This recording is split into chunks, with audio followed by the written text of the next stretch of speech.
Eagle. Thank you, Mr. Deputy Speaker. Can I start by saying I'm very grateful to my right honourable friend, the Leader of the House, for making time for this debate today. She was inundated with requests and responded to them in very difficult circumstances. I'd like to thank her very much. I'd also like to thank my right honourable friend, the Home Secretary, for his role in placing in the House of Commons Library some 12 boxes so far of hitherto unseen material consisting of statements and other things from the South Yorkshire Police archive. I have had the opportunity of looking through most of that material. I wish to make some comment on that in the body of my speech today, but I first want to say that I'm here as a representative of the City of Liverpool, as a football supporter and as a Liverpool supporter, and nobody who combines those three things could be anywhere other than here today and could do anything other than attempt to represent the interests and feelings of their constituents. I do represent bereaved families, Mr. and Mrs. Jones, Mr. and Mrs. Pemberton, Mrs. Hicks. Mr. and Mrs. Jones lost their son and his fiancée, Mr. and Mrs. Pemberton their son, Mrs. Hicks her two daughters. I hope they will forgive me if I don't spend what little time I have today in trying to convey to the House the way in which that loss must have affected, and the way in which I know it has affected their lives and their family's life. As I say, I've looked through most of the 12 boxes of police statements and material placed in the library, gaining, I hope, some insights arising from my practical experience as a solicitor. And my conclusions, having had a look, and their initial conclusions are these: that the South Yorkshire Police behaved abominably leading up to the Taylor inquiry.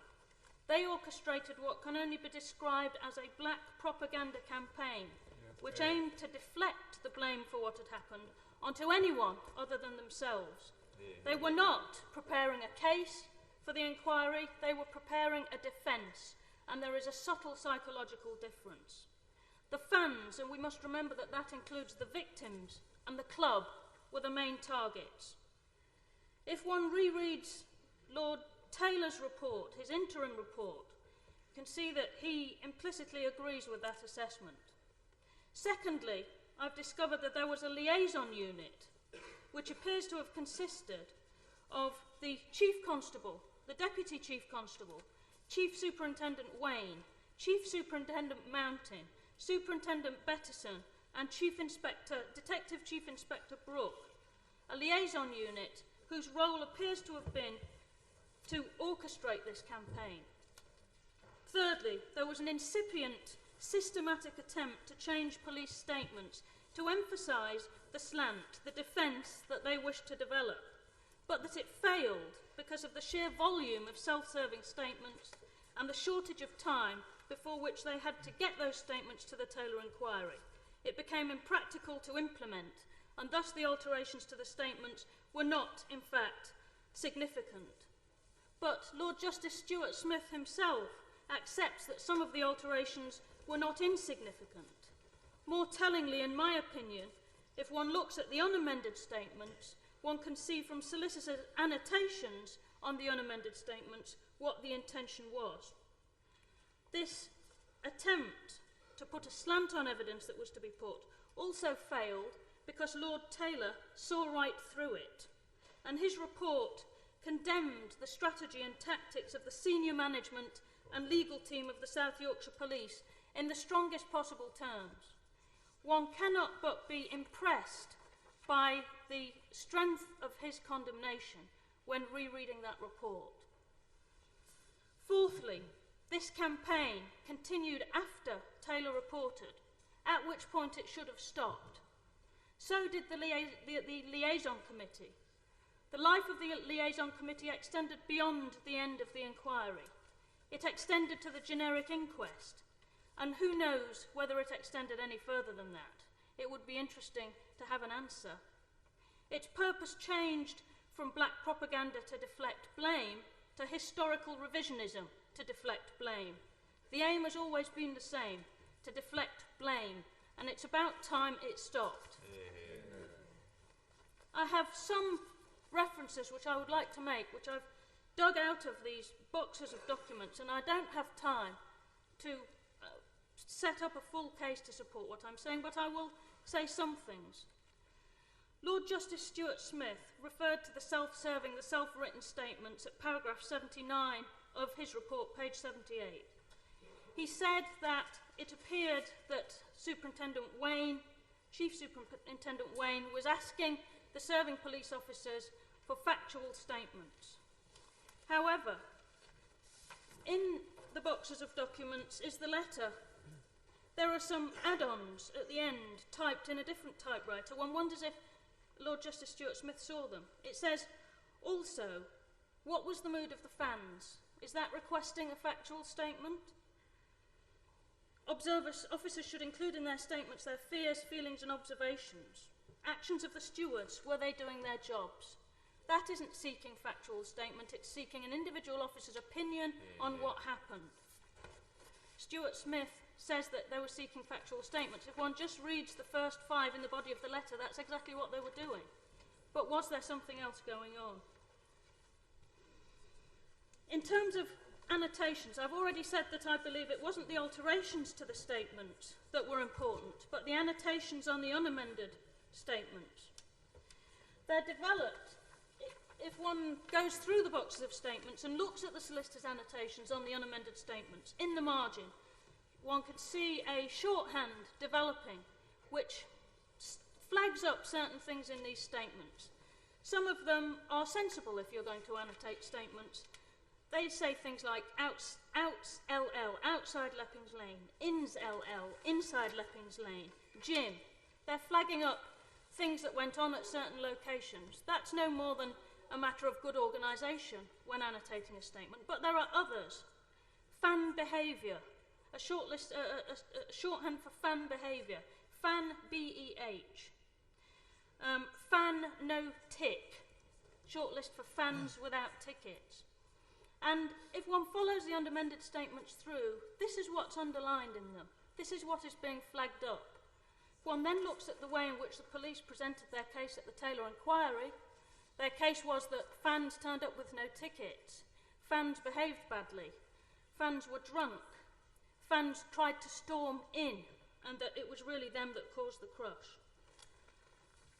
One can see on the unamended statement the defence team, the solicitors and the liaison committee who were looking at these statements, flagging up these things for use at a later stage. Taylor himself spotted this. I don't expect that he saw the annotations on these statements. They were done on the understanding that they were legally privileged, though Stuart Smith says that they weren't. There was no reason for the people who annotated those statements to think that they would ever be seen outside of the force. But Taylor, whether he saw the annotations or not, saw through what was going on. He criticised severely the conduct of the police at the inquiry, and Stuart Smith repeats this paragraph, paragraph 285 of the report.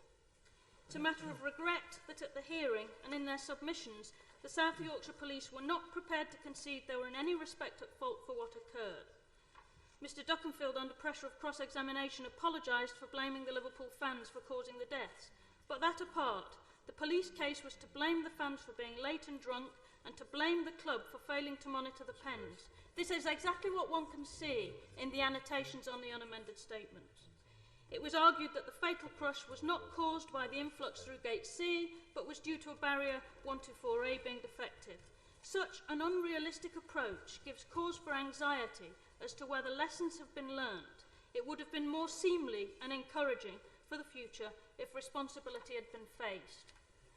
At the end of that inquiry, Taylor delivered a devastating indictment of the way in which the police had behaved, a devastating indictment of the way in which they had conducted themselves at the inquiry. I believe that at that point, the Chief Constable should have been held to account for the way in which he was leading that force to present such a case to the inquiry. He wasn't. That is a matter of regret. I know it is not easy to sack Chief Constables, but I believe he should have been sacked at that point for the poor leadership that he was showing. It's now too late, of course, he's gone. But It's also interesting to see what happened afterwards, what happened at the generic inquest, which followed. By this stage, one would have thought the police, having read Taylor and purportedly accepted it, would have changed their tactics.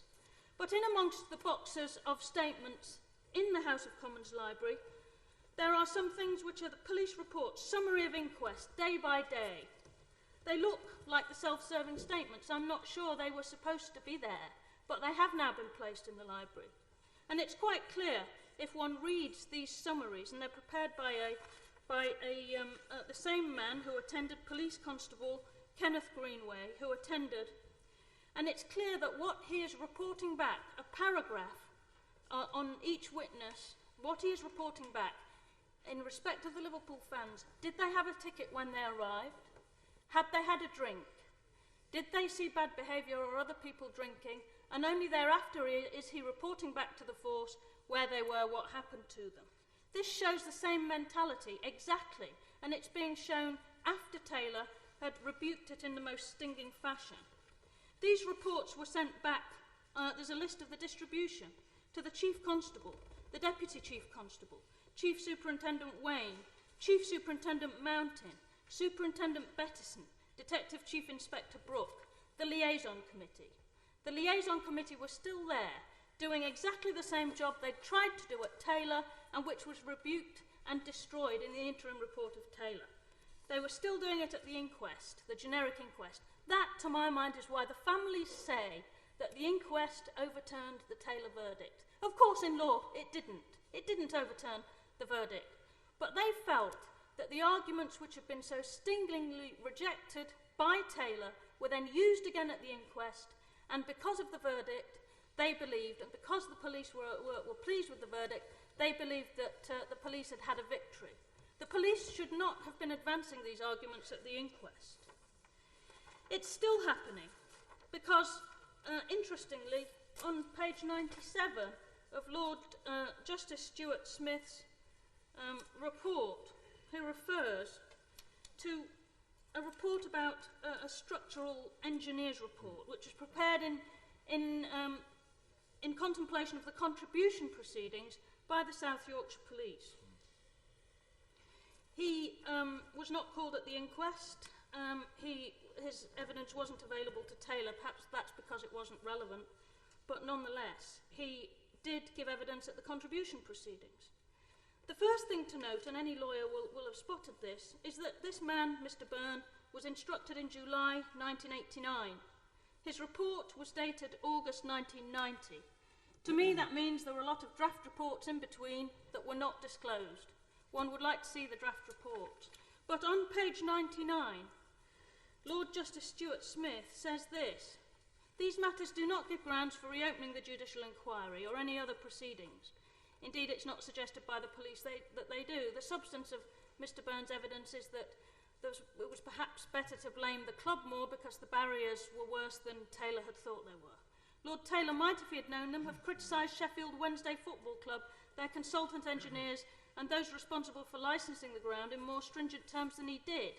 But I don't consider there would have been any question of his changing his central conclusion, borne out as it was by the overwhelming mass of the evidence that the primary cause of the disaster was a failure of police control. However, if the responsibility of the other parties was somewhat greater than had earlier been appreciated, that might have had a bearing on any reconsideration of criminal proceedings against police officers. Here we are seeing somebody at South Yorkshire Police conducting exactly the same sort of rearguard defensive campaign as they have conducted all along. Interestingly, on page 96, at paragraph 7 there, Lord Justice Stuart Smith says, "At a late stage of my scrutiny, I was invited by South Yorkshire Police to consider the evidence of Mr. Noel Byrne."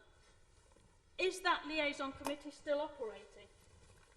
I'll finish, Mr. Deputy Speaker, by asking a number of questions, which I'd like my honourable friend to consider when he makes his reply. I accept he may not be able to answer them today.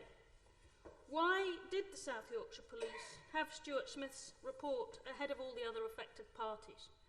In view of the history of this, it did not give confidence to the families that the police were being treated in an equally impartial manner with all the other parties. I might say that the current incumbents at South Yorkshire Police in a senior management position were quite happy to say on TV and boast on TV how long they had had the report for. Can we now see that published the percentage split of liability agreed at the contribution proceedings? Because whilst I admit that South Yorkshire Police have said sorry, they have not said mea culpa. We want them not only to say sorry, but to accept that they were to blame. They caused this. It would be helpful for us to see what contribution of liability, what the split was at the contribution proceedings. It's still secret. Will he finally look to the new incumbents at South Yorkshire Police, because all of the people who originated this policy are now gone? Will he now get them to face up to their responsibility in its full force, to accept that they were to blame, not that they contributed and others were to blame as well, but to accept that they were to blame? And will he get them to consider making serious efforts to have some reconciliation with the families? Because until this happens, those families will not be able to proceed from the anger and anguish that they feel to grief, and they will not be able to proceed to continue to live their lives. Mr. Bowen-Wells.